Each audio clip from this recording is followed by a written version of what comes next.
looks like it's on some sort of auto.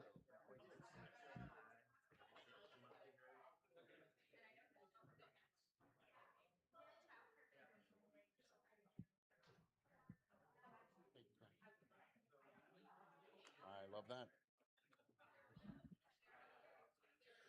Good morning, folks. How are we doing today? How are we doing? All right. I love that. I love that. All right. Good morning and welcome. My name is Kevin, and I'll be your MC today. I'm pleased to welcome those here in our community center and those joining us on Facebook Live and YouTube to the Kansas City Oasis. Since 2014, Oasis has been the premier secular alternative to faith-based communities. We welcome all, regardless of belief or non-belief, race, gender, sexual orientation, identity, or any other trait. We feel the human experience is better when it is shared, and we are pleased that you have chosen to share with us this morning. Very good. Oasis, Kansas City Oasis mission statement, educate members in the values of humanism, provide social support to the community, produce educational programs for the general public, and to engage in acts of charitable service. Today's program, I'm happy to announce featured speaker Joseph Keehn II on Unmentionable Histories, Looking at the Past Queerly. Musical guests, Ramona Clay, and community moment is by Lindsey, Stephanie, and Ez. All right, very good. Ramona Clay tells moody, melodic, and soulful stories with a rock facade and classical intentions. Their mission is to use music to decrease mental health stigma and increase access to evidence-based mental health care for all people. They combine powerful singing and vulnerable lyrics with tasty guitar licks. Very good. Today are stripped down acoustic versions of their full rock band songs. Please welcome Katrina J. and Tim Jinks of Ramona Clay.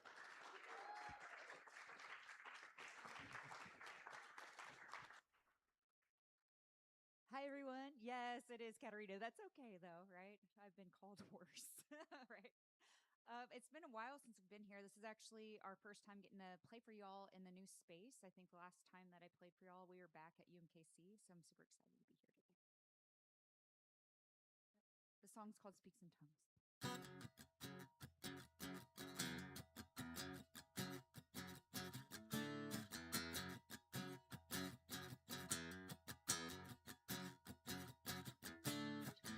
You desecrate the day of rest.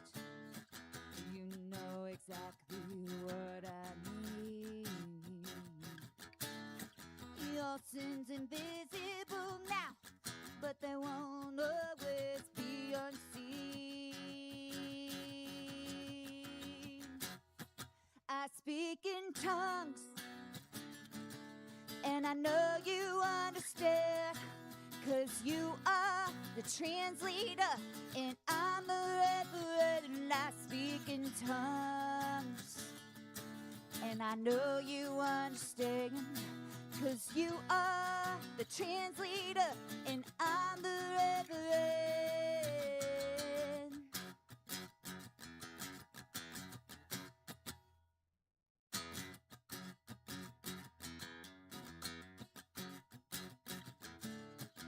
The angel glows with her halo, while heavenly choirs sing that I've got a God complex, and the crown they put on me stings. I speak in tongues, and I know you understand, 'cause you are the translator, and I'm the reverend. I speak in tongues, and I know you understand, 'cause you are the translator, and I'm the reverend.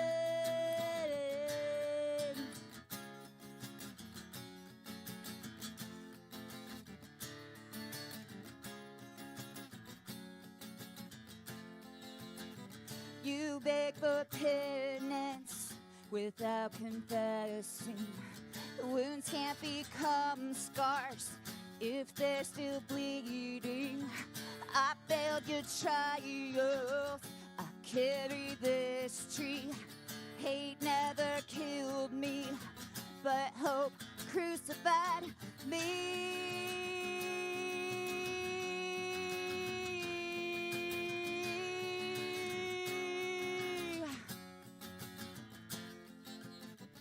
I speak in tongues, I know you understand, 'cause you're the translator and I'm the reverend.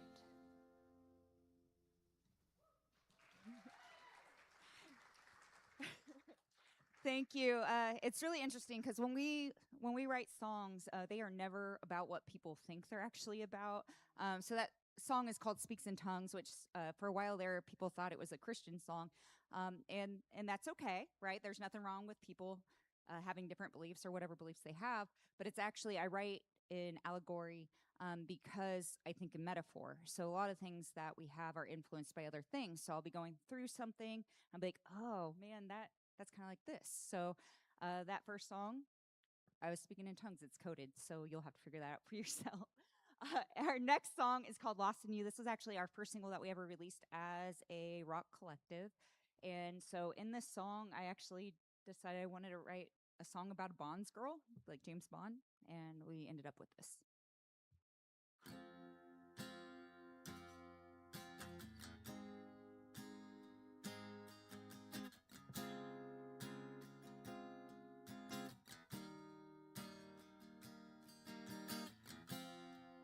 I dream of you while I wake at night. Those things you do, they got me feeling quite alright. And you got me on your string, and it don't mean a damn thing. You got me falling for you.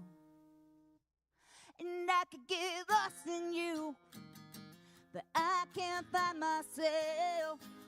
I don't need more than what we've got. I don't want anybody else. I could get lost in you, but I can't find myself. I don't need more than what we've got. I don't want anybody else. And I want you to kiss my neck with those sweet lips. Show what you want and pull me close by my hips.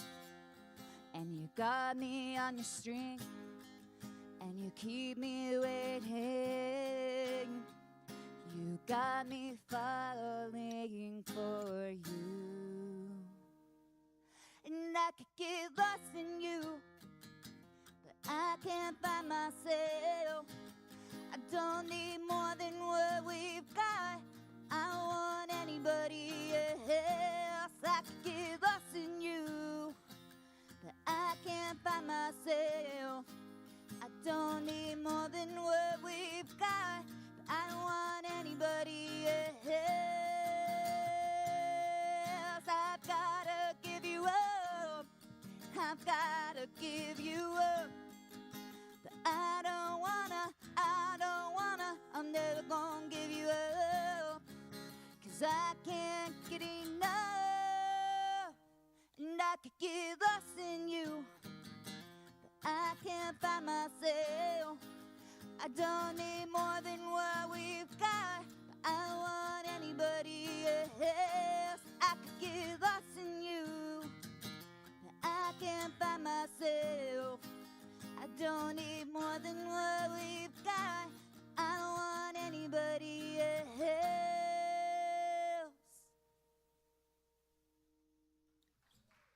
Thank you.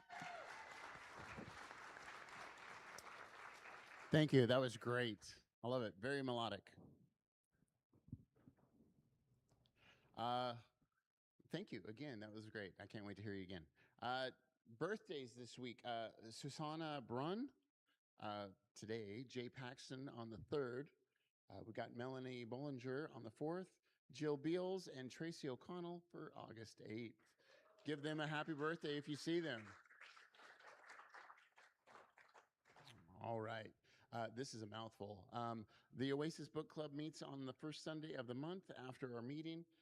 Like today, if you read the book, you can start to read the next month's book, The Southern Book Club's Guide to Slaying Vampires by Grady Hendrix. However, they will be meeting on the second Sunday, September 13th, due to Labor Day weekend. I think I want to read this book, actually. It sounds pretty good. All right. Micah Ministry serves hundreds of people on a meal on Monday evenings from 5:15 to 7:15. They help anyone, regardless of race, gender, religious, or non-religious affiliation, sex, sexual orientation, or any other trait. Join us for August the 3rd to help our less fortunate neighbors. Secular grief support. This is cool. Secular grief support will begin meeting the first Tuesday of each month starting August 4th. It's a way to find the support you need without prayers, preaching, or any dogma. They will be meeting downstairs. Ready to dance to the songs you love to hear on the radio? Join the KC Swingsters this August for line dancing lessons and learn fun, easy to follow dances set to today's hits and throwback favorites. Every Tuesday in August, 6:30 to 7:30, $15, no partner needed. Also, besides voting on Tuesday, August 4th, join us for a fun-filled evening at Atlas 9, an immersive art experience set in transformed 90s theater where scenes from forgotten films come to life. Tickets are $20 for adults on Tuesday, usually $40, and 15% off for kids 12 and under. This looks cool. Come support our local dance team, the KC Swingsters. Woo! I see you. 6:30 p.m. Is the dance performance, and then 7 p.m. Is the community potluck and open dancing. That floor open for social dancing during the potluck. Sounds fun. Bring a dish, snack, or drink to share. KC Oasis, and the entry is free on that night. Also, our community groups. Ha ha ha ha ha ha ha ha ha. It's almost that time again. Fall community groups. We are gathering our list of ghosts right now. Hosts. Please sign up by August 8th to host a group. Ghost a group. Oh my gosh. Once we have our host list, we will open participant sign up on August the 15th. Okay. Join us on Monday, August 17th for dinner and arcade games. We'll meet at Llewellyn's Pub in downtown Lee Summit. I've been there. It's pretty cool. For dinner at 6 p.m., followed by an arcade alley just down the street to play classical arcade games. Note that the arcade alley is 21 and up after 7 p.m. Also, mark your calendar and sign up to reserve your preferred donation spot for our blood drive on August 30th. We have 41 spots that we would like to fill. There is currently a blood shortage. I get that text about every 4 days to donate blood, and it's time to do that for me. You can keep up to date on what's going on at KC Oasis by signing up to receive our weekly email newsletter. Go to kcoasis.org and look under what's happening for the newsletter sign up, or scan this QR code with the dinosaur. You can also go to our upcoming events page at kcoasis.org and scroll to the bottom of the page, and you can subscribe to all of our events to your calendar. You can also delete the ones you aren't attending. New events will automatically be added for you. Community moments are an opportunity for a member of our community to present a topic of their choice during a Sunday gathering. For today's community moment, we will hear from 3 community members. Very good. 3 words to describe Lindsey. Where's Lindsay at? Oh, there she is. There she is. Three words to describe Lindsay are professional, troll, and attractor. Um, and then if they had a warning label, it would be my existence has been known to upset people on the internet. Okay. All right. Also, Stephanie Reed will be presenting. Three words to describe Stephanie are independent, analytical, and casual. And their warning label is keep out of direct sunlight. Okay, then. Okay, then. And then Ez Taylor, also a presenter. Peacemaker, honest, and direct would be their three words to describe themselves. And then if they had a warning label, it would be don't share all of your opinions. All right. Oh, so come on up, my presenters, for our community moment.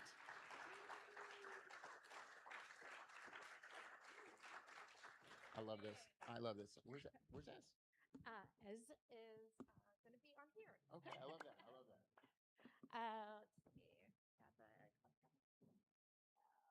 Yeah. All right. So we're here to talk about our visit to the Satanic Temple of Missouri.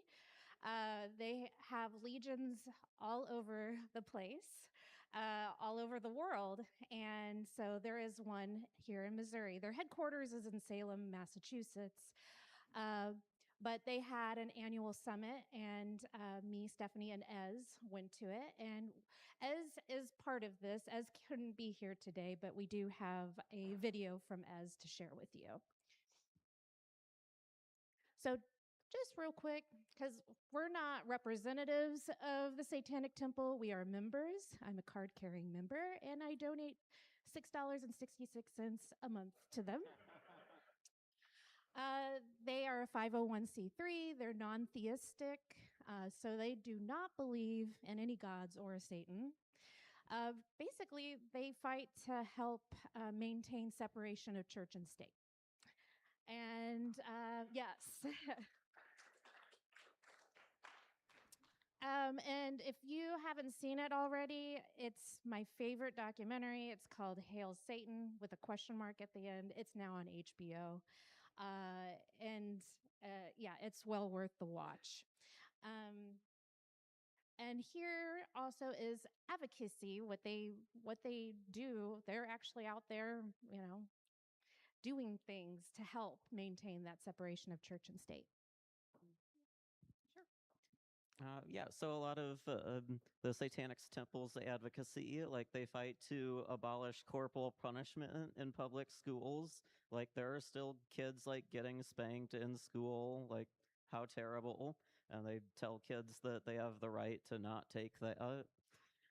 They also fight for equal representation when religious installations are placed on public property. Like you might remember when there was like a statue with the 10 Commandments, and then the Satanic Temple said, well, we should get to put up a statue of Baphomet. And then people were not happy about that. But it just pointed out the hypocrisy there. Eventually, the 10 Commandments statue got taken down, so so neither one got displayed.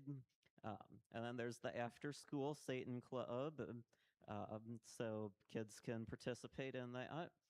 And they also help kids get like religious exemptions and legal protections against laws that unscientifically restrict people's reproductive autonomy. Yes, they also I think they founded the Samuel Alito's mom abortion clinic. Yep.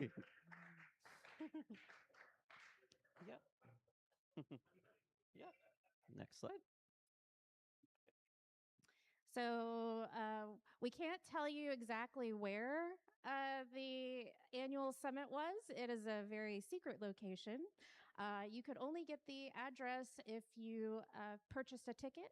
And, that's to help protect the people that went. So there isn't anybody that's going to bother us and we can have a great time.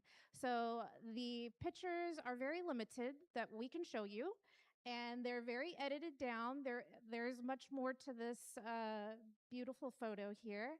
But yes, this is part of our time at the Satanic Temple of Missouri. Yeah. Okay, so this picture here, well, first of all, that's on the right. That's a picture of people who happen to be from Kansas City who went to the summit. And, like, I actually didn't know all of those people were going to be there, but they were. So that was cool that we found each other. And then on the left here, her name is Minister Malice. Like, that's not her real name.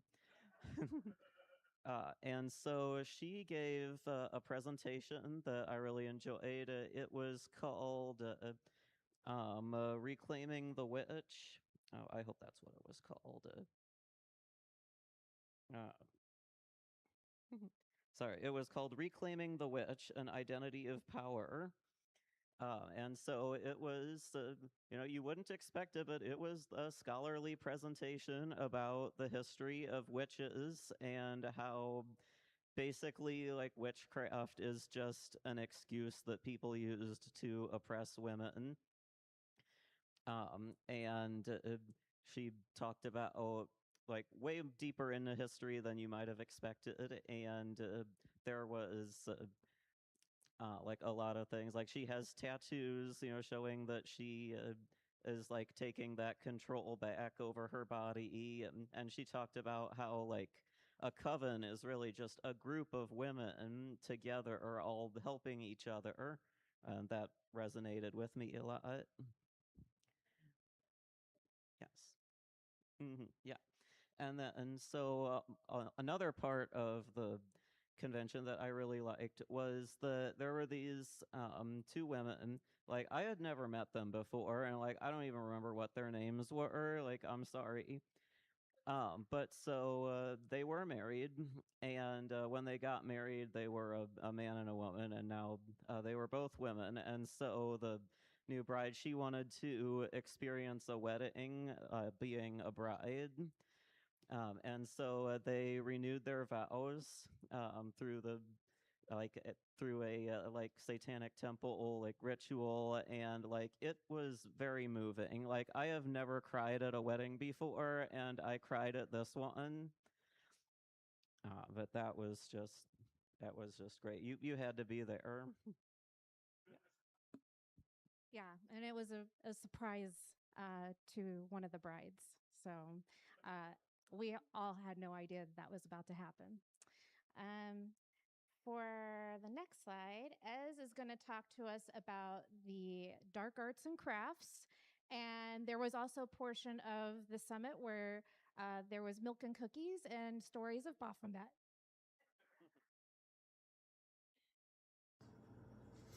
Good morning, KC Oasis. For those of you who don't know me, I'm Ez with 2 Z's. I've been part of the Satanic Temple since about 2023. And this year, I went to the Missouri Annual Satanic Summit, MOAS. I'm here to talk about a couple of the events that I went to there. The theme for the whole event was masks.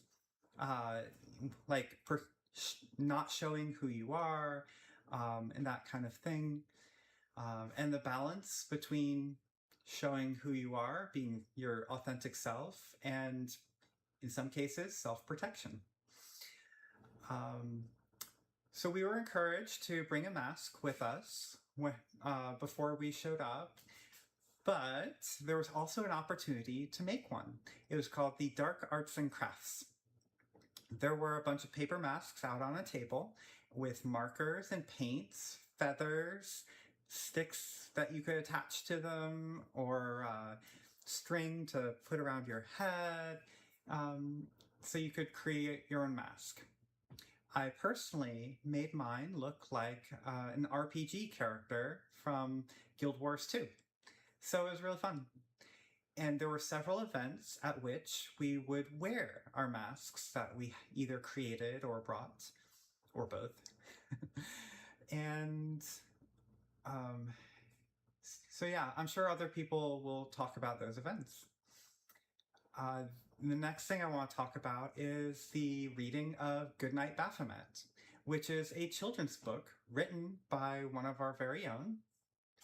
I believe someone from Missouri. I could be wrong about that.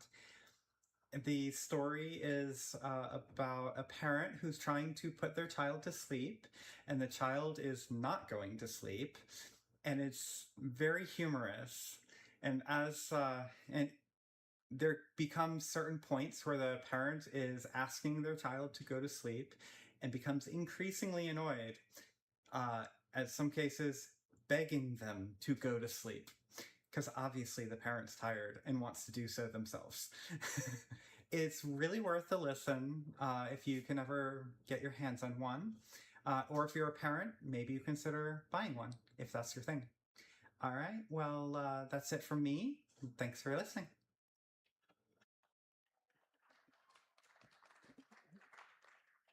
And then part of the trip as well, the reason that I went was a piece of my artwork was selected for their gallery. They had a beautiful gallery, the Grimmery Gallery, and it's awesome because my piece of art here, it's called "Thy Will Be Undone."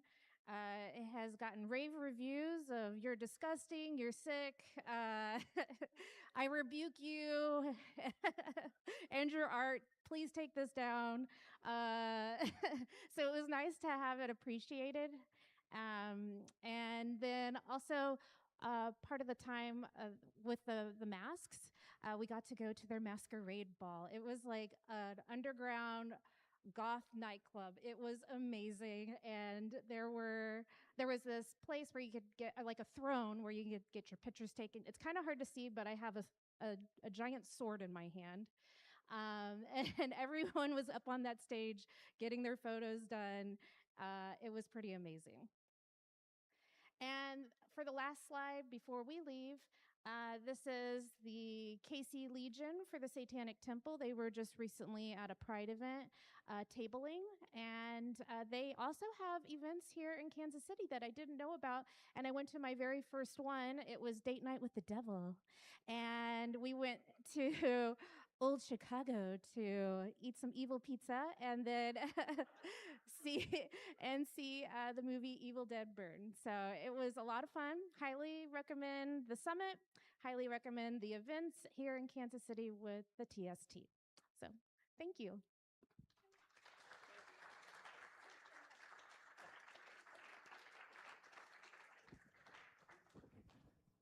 Thank you. That was informative, and it looks like you had a great time. Yeah, I wish I was there. All right. During our coffee break this morning, try to introduce yourself to someone you don't know. See the TV over the center doors for more upcoming events and information. And we'll see you back here in 20 minutes. Oh, one more time. One thing. Sorry.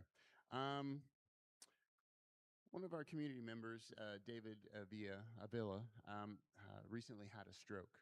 There's a card in the back.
Well, thank you for that countdown.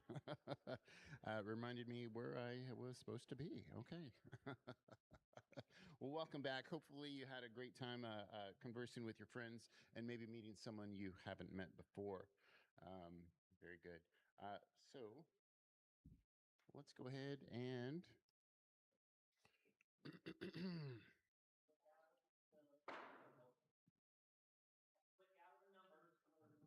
Oh, there you go. All right, very good. Let's welcome back Katarina and Tim from Ramona Clay for another song.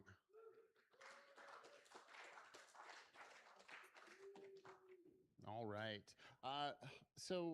Just real quick, can you tell us more about your upcoming shows? Yeah, so besides this show, we only have one more full rock band show scheduled for the year. So September 1st, we're going to be opening for the band Plush, which is an all-woman rock group who was on tour with Disturbed, AC/DC, a number of bands. So I think when they play here, often they play the T-Mobile Center. So we got to open for them last year, and I'm excited that we got asked back again this year. So that'll be at the District, which is a new art center made by someone named Joe Black, who was the producer of Ariana Grande's first album, who lives here in Kansas City. Well, that's cool. That's cool. You also have some merchandise. Do you want to tell us a little bit about that? Yeah, so we just brought a really abbreviated version of our merch kit. We have vinyl records for something called The Things We Don't Talk About. So we're selling them for $25. And basically, it's a concept album about mental health and other stigmatized experiences. If people look on the back of the album, it actually has portraits of 10 individuals. So we also filmed at the PBS station in Warrensburg interviews with 10 mental health campaign participants talking about the topics related to whatever the song is. And so we're programming something called WebAR, and that's where there'll be a QR code eventually. You scan it, you hold your phone up to the portrait, and it'll tell their 5-minute video about their experiences. That's very cool. That's very cool. So if you buy a record, leave your address for us so we can mail you the sticker later on. I love that. I love that. All right. Here we are. We're Ramona Clay.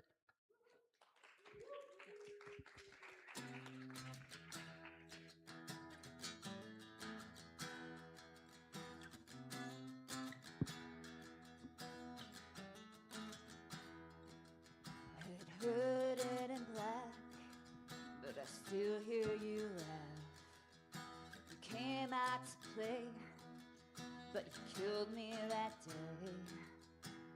And every time I close my eyes, I feel your noose around my neck. And I beg to move on, but I only find to let go.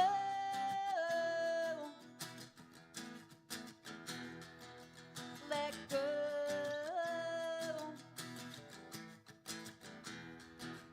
Let go.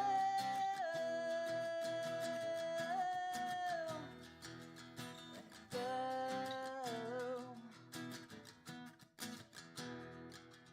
Monsters clawed their way out, embedded in my veins, ate all of my soul.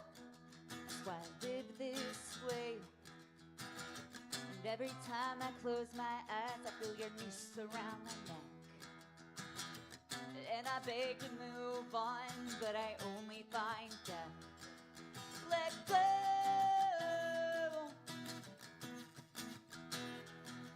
Let go.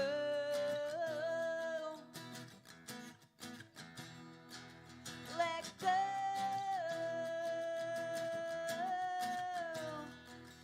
Let go.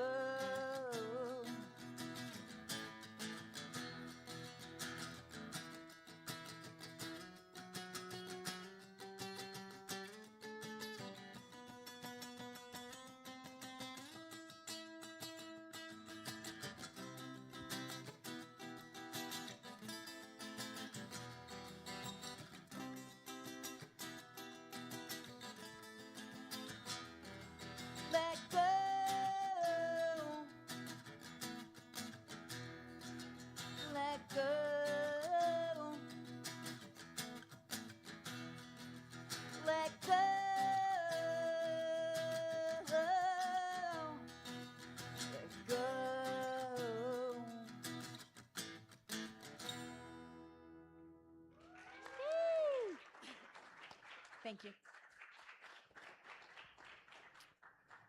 You were not lying when you said tasty guitar licks. That's some good stuff there. Great vocals as well. Also, you can find Ramona Clay on all of the streaming services like Apple Music and others. Of course, I'm going to say Apple. Yeah, they are helping pay our mortgage. So our program is designed to generate conversation and engage our powers of reason, not as a forum to start debates. The following presentation has been prepared by our speaker and not by Kansas City Oasis. Please respect the views of our speaker, and if you have any questions, a question and answer portion will follow as time permits. Now it's time for our main speaker, Germain Keehn. Is a cultural creator whose interdisciplinary practice is informed by history, theater, museum studies, and queer theory. Their conceptually driven projects bridge archival research with the glam of camp and the melodrama of the absurd to challenge conventional norms. Joseph navigates the past as a performance artist, as historian, transforming silences into the vibrant spectacles that address the struggles of those who came before. By amplifying marginalized agency and resilience, their work offers a nuanced, empathetic, and critical interpretation of the past. Queer Taqua is the manifestation of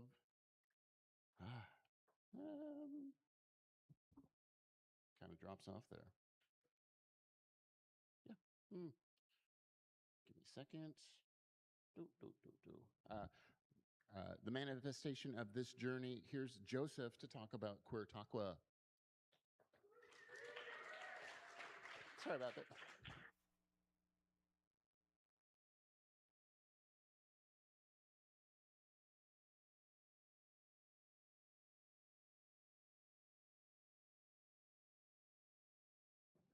Is that better? Okay. It's like the butt dial. I think I did that with the speaker. Good. Well, it's after. Is it afternoon yet? Oh, in 3 minutes, it'll be afternoon. My name is Joseph. I'm an artist, a historian, and the founder of Queer Taqua. People have asked me before how I see myself as an artist or a historian. I've never really separated those two. Some artists work with paint, some work with clay. I've always worked with history. History has always been my primary artistic medium. Looking back, I think I really found my artistic direction in 2013 with a performance here in Kansas City, which brought me here to Kansas City, which was called An Otherwise Hopeless Evening. I'm more than happy to talk about that if you bring me back. I didn't know it at the time, but that project established a pattern that has continued throughout my work ever since. I wasn't interested in simply illustrating history. I wanted people to experience it, to step inside it, to question it, to participate in it. Years later, my doctoral research didn't change the artistic practice. It gave me another set of tools. My training as a historian taught me how to analyze evidence, but my training as an artist taught me how to see it. Before we begin, like everyone, if you haven't already done so already, open up your little packet. It's a plushie packet. Today, we're going to spend the next 30 minutes, probably 25 minutes, making, hopefully, a carrot. I know that's not probably how you anticipated a history lecture to start, but I promise there's a reason. Every person in this room has the exact same materials, the same pattern, the same felt, the same stuffing, the same instructions. Yet when we're finished, no two carrots will be exactly the same. Some will be longer, some will be shorter, some will be beautifully lopsided, such as mine. Some will be stuffed a little too much, others won't have enough stuffing, so you might have to borrow from your neighbor. But every carrot will bear the marks of the person who made it. I like to think history is very much the same way. We often imagine history as something fixed, as though the archive contains answers simply waiting to be discovered. I don't see it that way. Archives don't speak.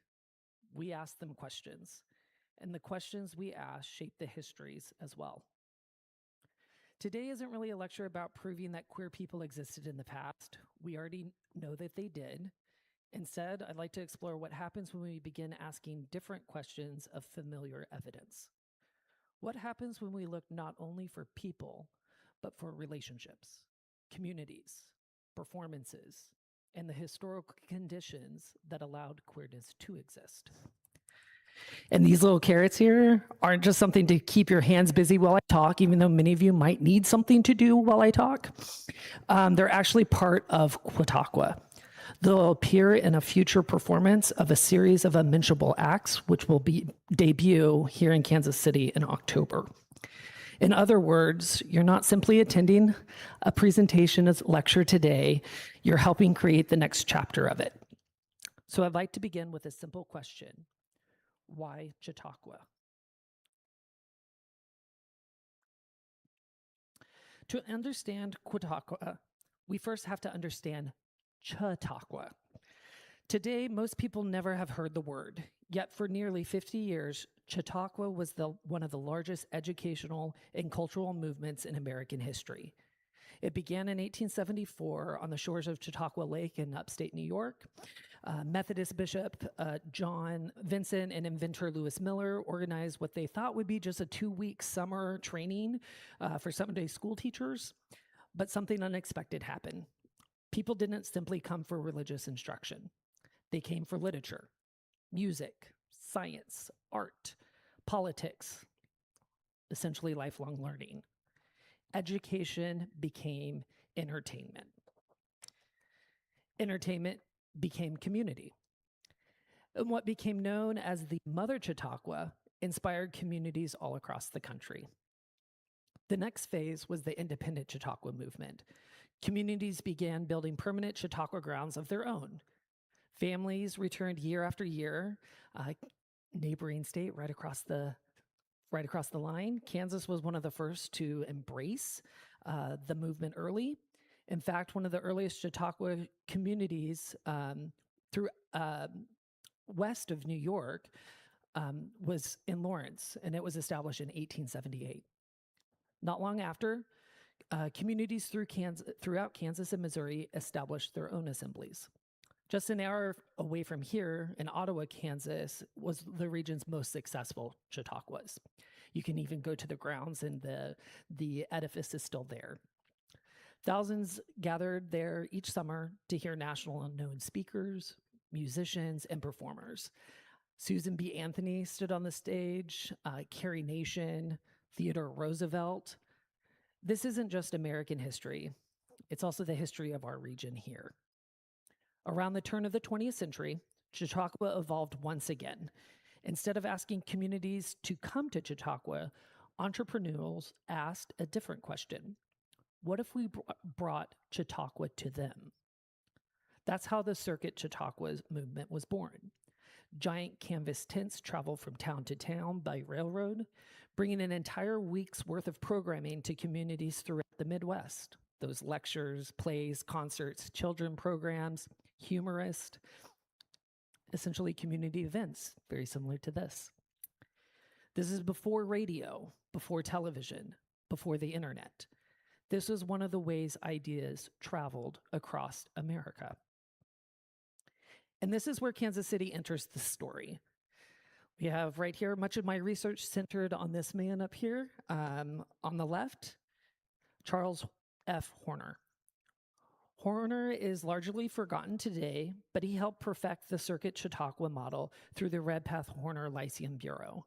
He also helped lay the foundation for what eventually became the UMKC Conservatory of Music. What fascinated me wasn't simply that Horner organized Chautauquas, it was the how he organized them. One of Horner's greatest innovations was something called the leapfrog system. Imagine 8 nearby towns, each hosting a week-long Chautauqua. Rather than moving the entire company from town to town every week, Horner divided the performers into separate touring units. While a lecturer was speaking in one town, a string quartet might be performing in another, a dramatic company presenting a play somewhere else. and a ventriloquist entertaining audience in yet another community. Overnight, each performer leapfrogged to the next town on the circuit. The tents stayed in place. The local committees remained, but the performers kept moving. It was an extraordinary feat of logistics. I can't imagine all of the tickets that had to be booked, but more importantly, it was an extraordinary way of moving ideas. That's really stuck with me. I wasn't just studying Chautauquas, I was studying how knowledge moved. Which brings me to Walter Reed. That question eventually led me to asking some historical questions. Reed was a professional musician. He played the violin, the saxophone, and the cornet. He toured with circuses, theatrical companies, and eventually the Redpath Horner. Like many performers, he carried a camera. But more importantly, he cared enough about the photographs he made to preserve them. He mounted them in a scrapbook, and the scrapbook completely changed the questions that I was asking. If history is my artistic medium, then the archive is my studio. This is where every project I create begins. Not with a script, not with a design, not with an idea, but with an archive. I think people often romanticize images of the archive. They imagine historians discovering hidden treasures, secret documents, long-lost love letters, dramatic revelations of some sort. Most of the time, archives are much, much quieter. There's lots of boxes, lots of folders, occasional scrapbooks, lots of programs, photographs, ticket stubs, endless linear feet of newspaper clippings, thousands of ordinary things that someone cared enough to preserve. One of those ordinary things was Walter Reed's files, which are located on these slides.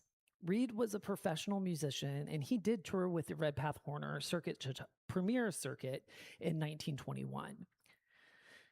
What fascinates me isn't simply that he collected ephemeral from his travels or took photographs. It's that he cared enough about them to also preserve them. He mounted them carefully into a scrapbook. He grouped them together. He wrote captions. He decided what moments deserved to be remembered.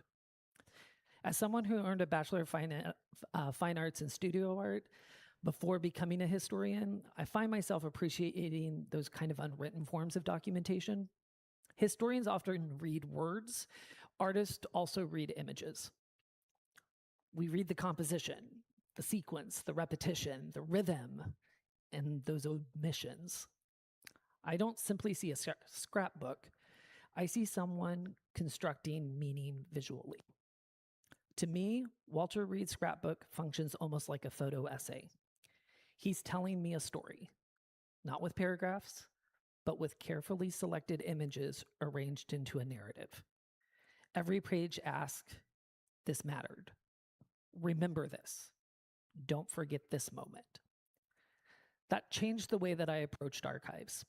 I stopped thinking of them simply as collections of information. I began thinking of them as collection of creative acts. Every diary, every photograph, every scrapbook, every song, every costume. Someone created it. Someone preserved it. Someone decided it was worth carrying into the future. But archives don't speak for themselves. We ask them questions. And the questions we ask determine what histories become possible.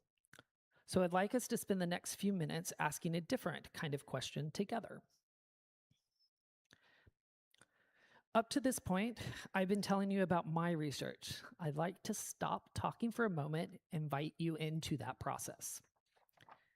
So keep sewing. Don't put your carrots down. But I'd like everyone to spend about 30 seconds simply looking at these images. You might have to stand up and if you can't see them that far away.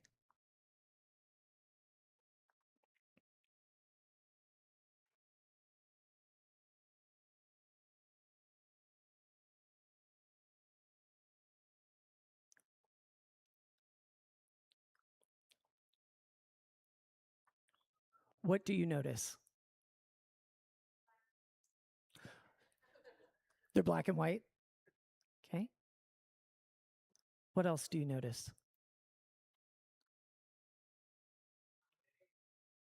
What was that? Oh, yeah, there's no women in these pictures, right? Okay.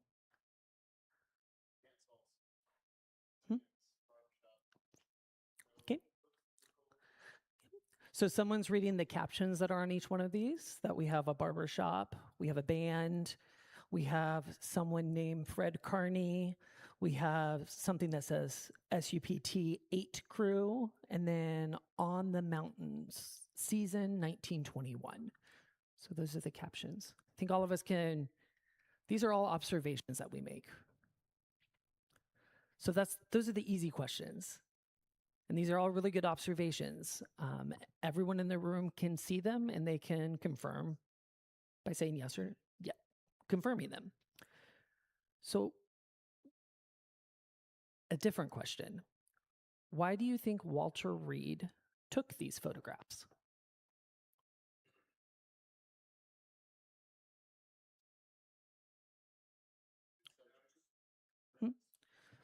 Possibly that they could be friends.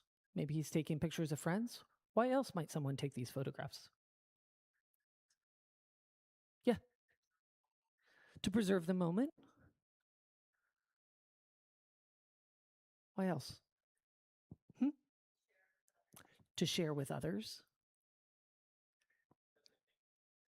Because they think it's interesting. Maybe it's just visually appealing to them. To tell a story. Okay. This is exactly where my training in studio art begins influencing my historical work. I'm interested in things that aren't often written down. Composition, sequence, repetition, why these photographs appear together,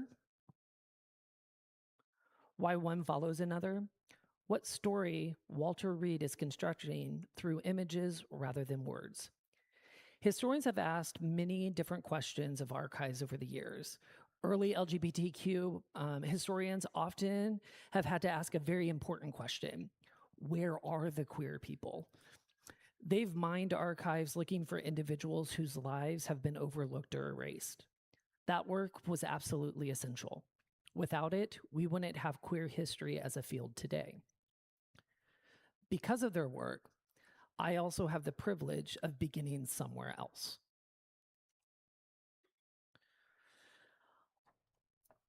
I'm less interested in proving whether Walter Reed or anyone else in these photographs was queer. That's not really the questions I'm asking. Instead, I ask, what kind of relationships are visible? What communities are being formed? What conditions allow queerness to exist? What might queerness have looked like within this particular historical world? So looking at these photographs, what do you notice about relationships?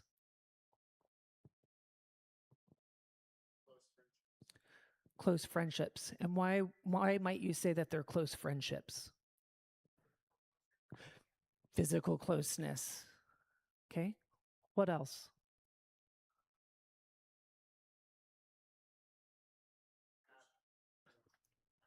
Everyone looks happy, right? Okay, yeah, lots of smiles. Looking closely at these. Looking at this image right here. And then this image.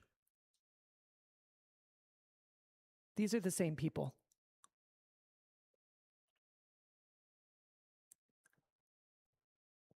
Here we have individuals who are dressed in traditional women attire.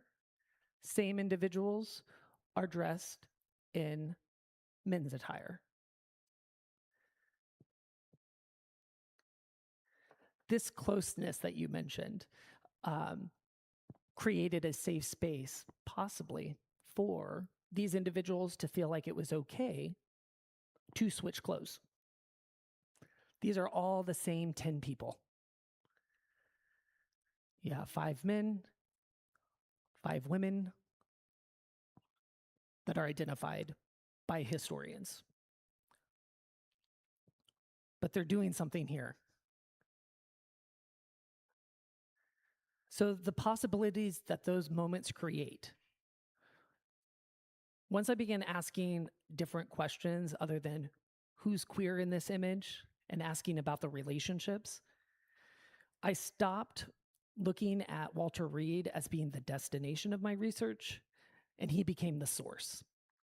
The more I understood the world he documented, the more I began noticing acts of queerness across the broader landscape of the Chautauqua era. And eventually, that led me to a creative question. Looking at Walter Reed's scrapbook changed more than the questions I asked. It changed the projects that I was making. The more I studied Chautauqua, the more I realized that acts of queerness existed throughout the same cultural landscape. Not because Chautauquas itself were queer. In many respects, it reflects the dominant values of its time. It most definitely would not be considered a welcoming environment for many. But queer people lived in that world. They traveled on the same trains. They attended the same lectures. They performed the same music. They built friendships. They created communities. They left traces. At some point, my historical questions became an artistic one. I found myself wondering, what would happen if I programmed a Chautauqua using only queer historical works that existed prior to and during the time of the Chautauqua movement? Not contemporary interpretations, historical materials, speeches, plays, songs, community traditions, all drawn from the historical moment. That's when I realized something. I wasn't writing a performance script. I was curating a Chautauqua. My years as a museum educator and curator of public programs suddenly made sense in a completely different way. I wasn't asking, what should the audience learn? I was asking, what should they experience? Traditional Chautauquas weren't built around a single performance. They were carefully curated programs, an oration, a play, music, community participation, fundraising. Different forms of working together to create one shared experience. So that's exactly what I built. Our inaugural project for Chautauqua is a series of unmentionable acts. It isn't just one story. It's 4 historical works placed in conversation with one another on a Chautauqua platform. Each one asks a different question. Each one restores a different historical voice to the stage. The next few slides aren't really about the production itself. They are about the historical works themselves. I'd like to briefly introduce each one and explain why I invited it to our Chautauqua platform. Every Chautauqua featured an orator. Great speakers come to educate, persuade, and sometimes challenge their audiences. If I was going to curate a historical Chautauqua, I needed to ask, what queer speech deserves to be on the platform? My answer was Karl Heinrich Ulrich's. In August of 1867, Ulrich stood before the Congress of German jurists in Munich. His goal was remarkably simple. He wanted the jurists to consider repealing laws that criminalized relationships between men. It was the first known public plea for the legal rights of people he would now recognize as part of the LGBT plus community. He never finished. Members of the audience interrupted him almost immediately. They shouted, they booed, they demanded that he sit down. Historians have written about that moment for more than a century, but reading about it different from experiencing it. So in a series of unmentionable acts, the audience becomes the Congress. They hear the speech in German. They decide how history sounds. They experience, for a few moments, what it might have felt like to stand in that room. Chautauquas also relied on theater. Plays invited audience to experience ideas emotionally as well as intellectually. I wanted Queertauqua to do the same. The play I chose is At St. Judas's by Henry Blake Fuller. Fuller published it in 1896. Today, he's remembered as one of the earliest American novelists to write sympathetically about same-sex desire. at St. Judas's takes place in the sacristy of a church just moments before a wedding. Beneath what appears to be conventional ceremony lies a story of love, secrecy, sacrifice, and loss. To the best of my knowledge and research, this play has never been produced in its entirety. It's unacceptable for me, I feel, that a play that also has puppets to never be in the limelight. It has puppets. That's crazy. The archive preserved the scripts, but a play isn't complete on the page. It needs actors, an audience, a stage. So Chautauqua gives the Pine platform to a work that has largely remained silent for more than a century. Every Chautauqua also included music. Walter Reed himself made his career traveling from town to town as a musician. So music had to have a place in Chautauqua as well. One of the songs I selected is Das Lila Lied, the Lavender Song.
That's just a little clip of it. Written in 1920 and published in 1921, it is often considered the first modern gay anthem. I wanted you to listen to it because now I'm curious. What did you hear?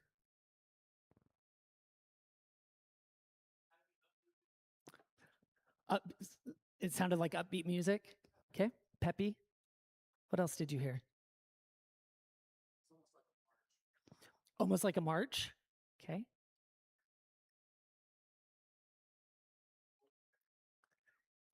Even though you didn't understand German, you were able to come up with those things, that it was peppy. Felt like a march. Did anyone notice that the music seemed to change? Okay. Changed, like it changed tempos a little bit halfway through, and then it picked up again. We often think of that as maybe the chorus. Maybe that was a chorus that was being repeated, maybe a verse. So that's one remarkable thing about music, is that music often communicates before the language does. We can feel tension, joy, the upbeatness, the longing, the celebration, the marching aspect before we understand a single word. For those who do speak German, the lyric celebrates people who have been told that they didn't belong. Not quietly, it's not in code, but openly, publicly, and collectively. Imagine hearing those words in Berlin in 1921. Chautauqua audiences didn't simply hear lectures, they experienced music together. Communities formed around shared listening just as much as shared learning. That's why I didn't want to tell you about this song beforehand. I wanted you to listen to it first. I wanted you to experience it. Once I understood that Chautauqua was more than lectures, I realized that it also depended on something else, and that is community participation. Every Chautauqua relied on its community. The lecturers traveled from town to town, the musicians traveled from town to town, but the communities made Chautauqua possible. They organized committees, they sold tickets, they housed performers, they raised money, they became the producers. Chautauqua wasn't something that happened to a community. It was something that a community created. One of the most popular fundraisers of the late 19th and early 20th century was something called a womanless wedding. You might have heard of these. Churches, schools, civic organizations, and fraternal groups staged them throughout the United States. Men played every role in the wedding party. Communities laughed together. Money was raised, and local organizations benefited. Like Chautauqua itself, the event depended on participation. As I began researching womenless weddings, I discovered there wasn't just one script, there were dozens. Each community adapted them to fit its own audience. But I also discovered something else. Many of these scripts relied on racial caricatures, xenophobia, misogyny, and stereotypes that caused harm then, and they continue to cause harm today. Those scripts tell us something important about the culture that produced them. They're valuable historical documents, but I wasn't interested in reproducing them. What fascinated me wasn't just the script, it was the event. A community gathering together, ordinary people becoming performers, audience participation, laughter, celebration, fundraising. In other words, I wasn't interested in preserving the script, I was interested in preserving its function.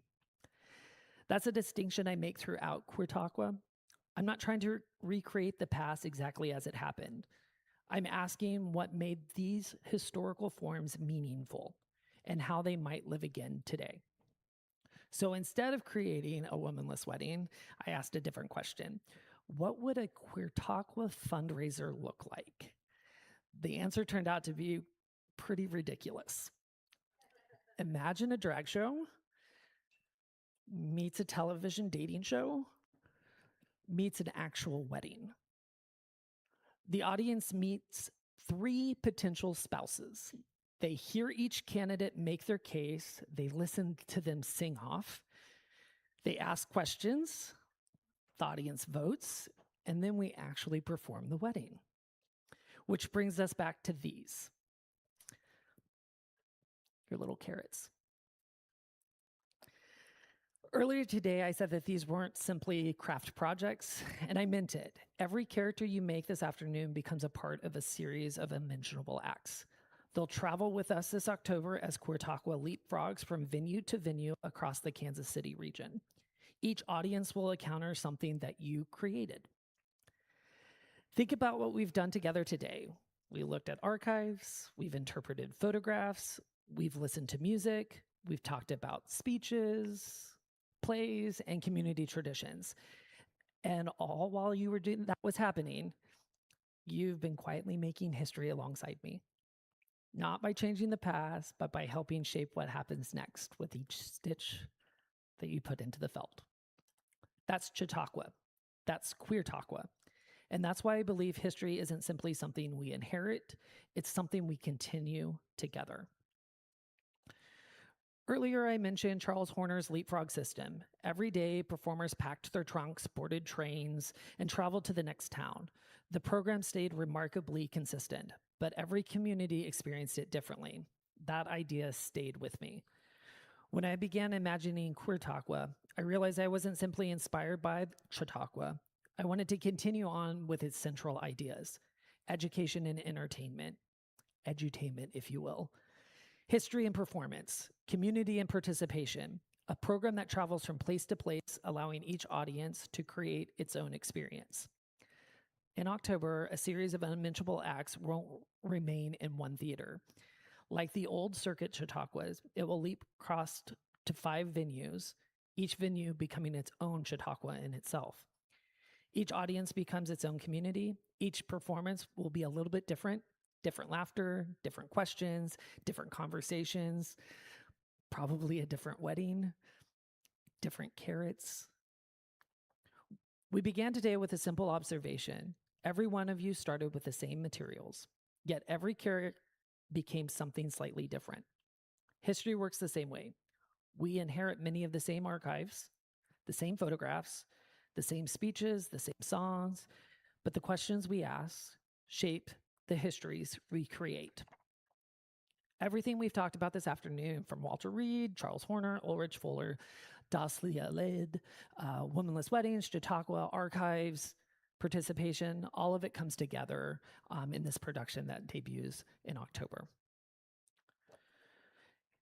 If today's lecture has sparked your curiosity, I hope you'll come and experience it, because ultimately Chautauqua isn't something that you can fully explain. Like Chautauquas that inspired it, it has to be experienced. Before we open things up for questions, I want to thank you. Thank you for your curiosity. Thank you for your conversation. And thank you for becoming a part of Chautauqua, even though you didn't know that you were becoming a part of Chautauqua. These carrots will appear on stage, and I'll know exactly where they came from. So again, thank you.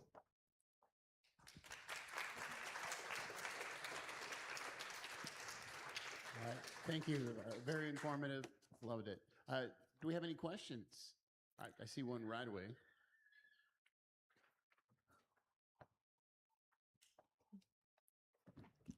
You said you'll have 5 venues. Can you tell us where they are, and will it be one show at each one? Yeah, so 5 venues. The first venue, it opens up at the Arts Asylum on October 2nd. Then it will travel to to the United Methodist Church of Christ, which is in Brookside. Then it'll travel to Kansas City, Kansas Public Library, the West Wyandotte branch. Then to Greenwood Social Hall, and it'll end at UMKC's Student Union. And what was the second part of that question? Yeah, so the show itself, the performance, a series of unmentionable acts consist of 4 main components. And the main components are right up here, that will have a reenactment of the 1867 Congress of the German jurist, Heinrich Ulrich's speech. The At St. Judas's will be performed, and then an adaptation of A Womanless Wedding. It always opens with a lecture, and the lecture will just depend on what the venue decides that they want the lecture to be. Oh, we got another one. So I have grandparents born in the 19 teens, deceased at this point, but they spoke so fondly of the Chautauqua that came through their towns up in Northwest Missouri as small children. So Chautauqua is something I've been familiar with forever. Was there, do you think, some safety for queer performers in the fact that they didn't stay in any one place very long? Yeah, so as a queer historian, I do see some trends that do happen of mobility, and not that being anonymous also plays into that, especially for a traveling show. So you will see more Chautauqua potential elements of queer activity that you might associate with circuses, vaudeville, traveling shows, if you will. So Chautauquas do fall into that category. So yes.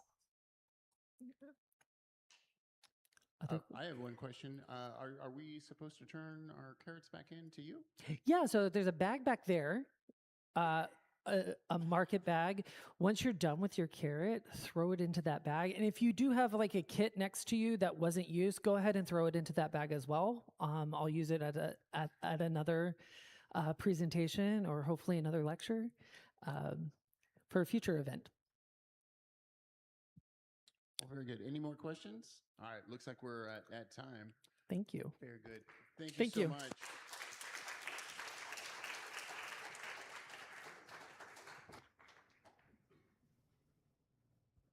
Thank you, friend.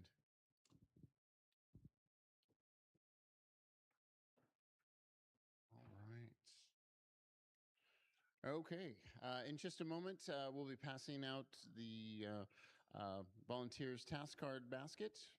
Please grab one that you can accomplish today after our meeting concludes. And once you finish the task, please return the note card to the done purple box in the lobby near the drink station. All the cleaning supplies you might need are in the white cabinet in the foyer, right by the lemonade. We need everyone to help keep this place looking great. So thank you so very much.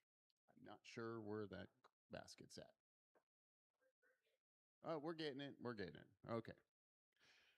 Also, today, looks like today's lunch, we're going to continue the conversation at Tower Tavern. That's 401 East 31st Street in Kansas City, Missouri. Yeah, just put that in your Apple device or Android device, sorry. Yeah, whatever device you've got, and I'm sure the maps will work to get you there. Okay. Next week, our featured speaker will be Benjamin Reed on box turtles. That sounds interesting. I'm very interested. Our musical guest will be music by Skippy and the community moment from Tracy Vaca. Okay, and while our musicians are coming back to the stage, we want to thank all of those who are monthly donors that help keep Kansas City Oasis running. Kansas City Oasis is a 501c3 nonprofit run solely on donations and volunteers. If you like the topics and music today, please consider donating through Kansas City Oasis /donate or by Venmo. Our Venmo info can be found at the merch table in the lobby, as well as cash donations in the jars. Recurring monthly donations through our website are the most helpful. All right, here's Katerina and Tim again from Ramona Clay to play one last song for us, and a reminder that we have a cash tip jar for them and Venmo to support their music.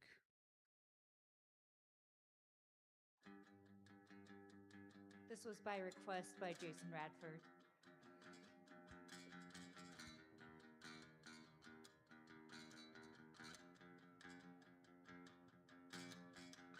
My nightstand's ready, the rook's by my side.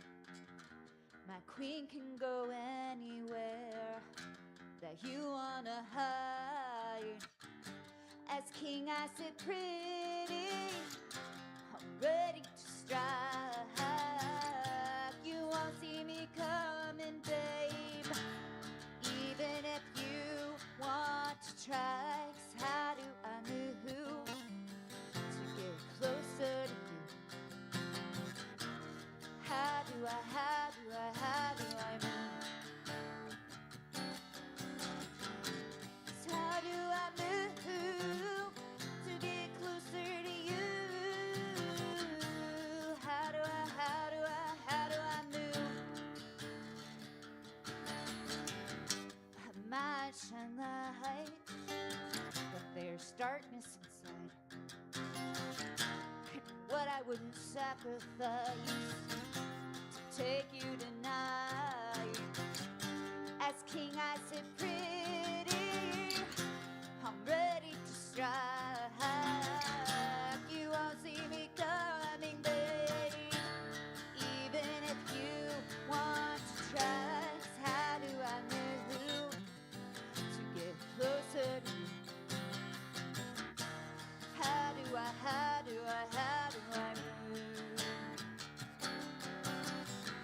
'Cause how do I move to get closer to you? How do I move? 'Cause if this is a game, I don't wanna play. 'Cause if this is a game, I'm gonna win. 'Cause if this is a game, I don't wanna play. 'Cause if this is a game, I'm gonna win.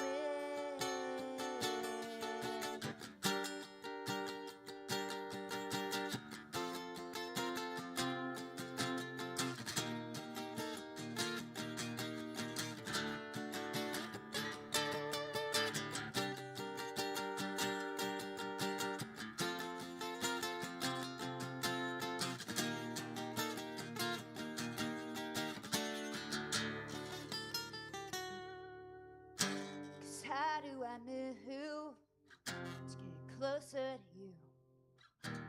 How do I move? 'Cause how do I move to get closer to you? How do I move? Woo! Thank you. Tim Jenkins. Very nice. Soulful vocals and tasty guitar licks. I love that. All right. We would appreciate your help this afternoon and stacking chairs against both outside walls after the meeting. I think there's an event coming up. That would be great.